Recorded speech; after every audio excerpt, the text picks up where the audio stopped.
So Lewis likes to use a term called precariat.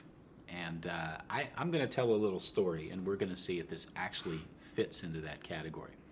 So when I was in high school, I was hired to work in a grocery store. And this was at a time when the minimum wage was $3.35 an hour, which is much lower than it is now. But I was happy. I was happy to get that, and I was able to join a union, which I did. And I looked around and I saw that there were some older people who had made a career of working in the grocery store, and they worked for many years in the grocery store, and they got 40 hours a week and a pretty good salary and benefits, vacation. They had the opportunity to buy stock in the company. And I was just working after school, so I didn't, really want to get a 40-hour-a-week job yet. But there were other people, young adults, a few years older than me, who wanted to do that. And what I discovered was the grocery store was systematically refusing to hire them at 40 hours a week. Instead, they would hire them at 20 hours a week and tell them to go get another part-time job somewhere else. So is this And what this you is mean? this is the essence, and the term actually comes from a guy named Guy Standing. But it is a way to juxtapose the sort of stable work of the post-war with the more unstable work of today. So if there is an industrial proletariat, that is all those people working in factories that have long-term contracts, that have steady wages, that have overtime, that have health insurance, that have job stability.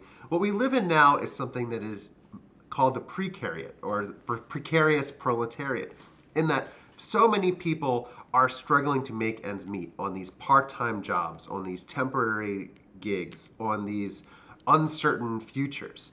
And it's that instability that characterizes the labor force beginning in the 1980s and 90s. It's something that really comes out of the 1970s and stagflation, but people start to realize that there's actually not going to be one career for you going forward in your life. And this is terrifying. This is at odds with the entire American promise of the post-war. And this is how most people begin to encounter the new instability of the neoliberal era. Okay, wait. So now I get it. So precariat and proletariat. It's kind of a play on words. So the precariat replaces the old proletariat. But what are the advantages of this for people involved in the system? Are there advantages for the employers, advantages for investors, advantages for workers? Are there advantages? So the idea, as initially the idea of having temporary workers as part of your firm is, well, of course, in the 1950s and 60s, there were temporary workers, and they were mostly just people who filled in when people got sick. But by the 70s and 80s, they start to become almost an adjunct part of this core part of the workers. So that as times went high or times went low, you could hire temporary workers as needed. And this would protect those core workers. So this set of core workers in a corporation, whether it's an industrial firm or a service firm, would be able to have that post-war life of a stable job. And this part out here would fluctuate.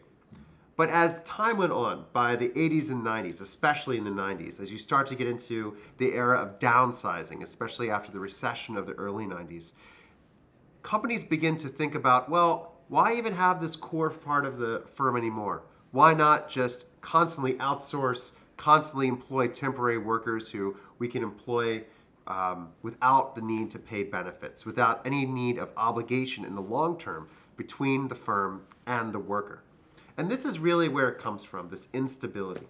So what are the consequences for workers on the one hand, and what are the consequences for investors?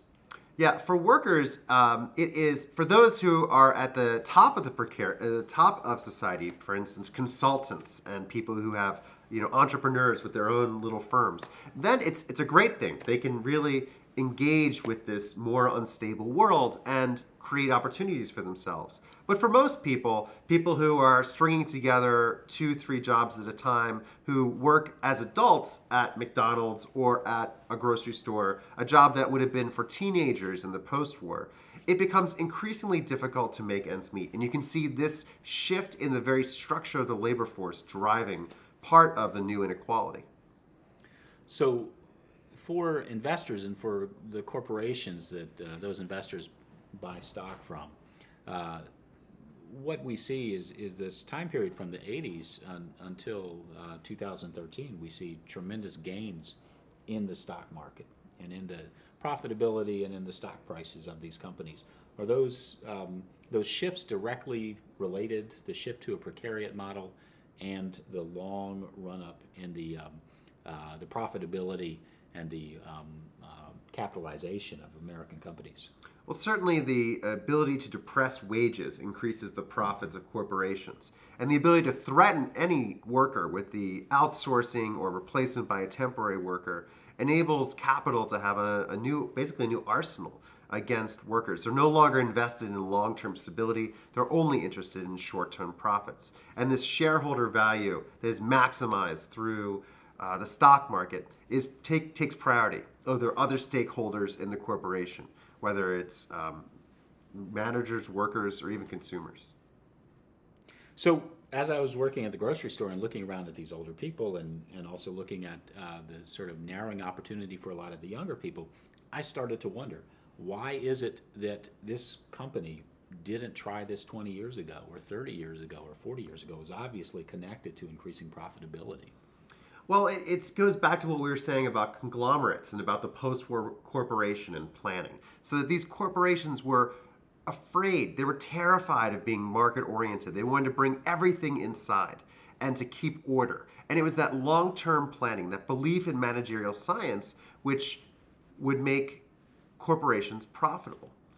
But by the 1970s, it's a way for companies to, as the companies become more market-oriented, as they become more interested in cutting up into their component parts and thinking about spreading themselves out into along the value chain, that they begin to say, well, maybe we don't need to have a stable labor force. Maybe we can just put that part over here, especially if it's not a high value add part of the corporation.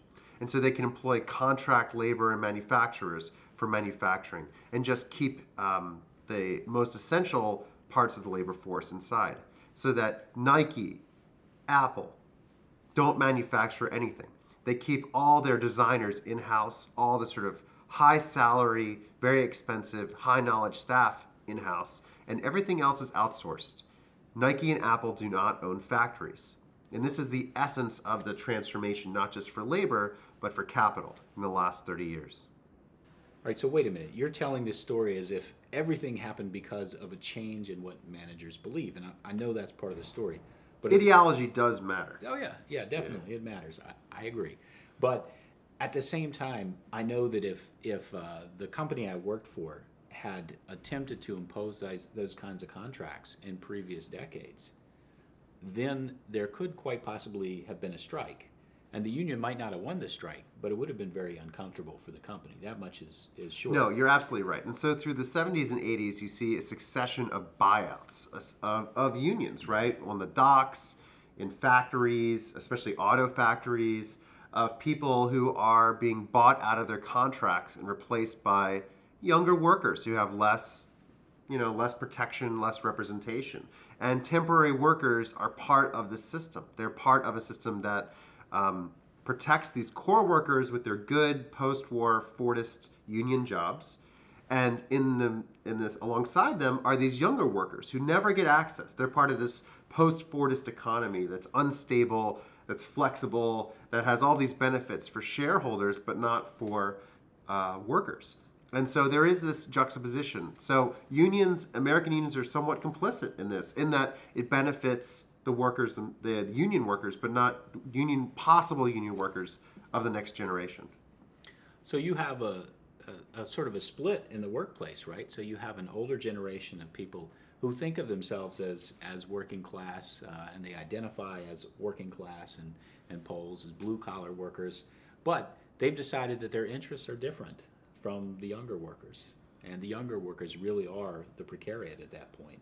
And it goes back to partially what you were just saying about whether or not they identify as working class. Mm-hmm. They identify as unionists, but really this sort of larger notion of class as sort of a radical identity in America is really ebbing by this point.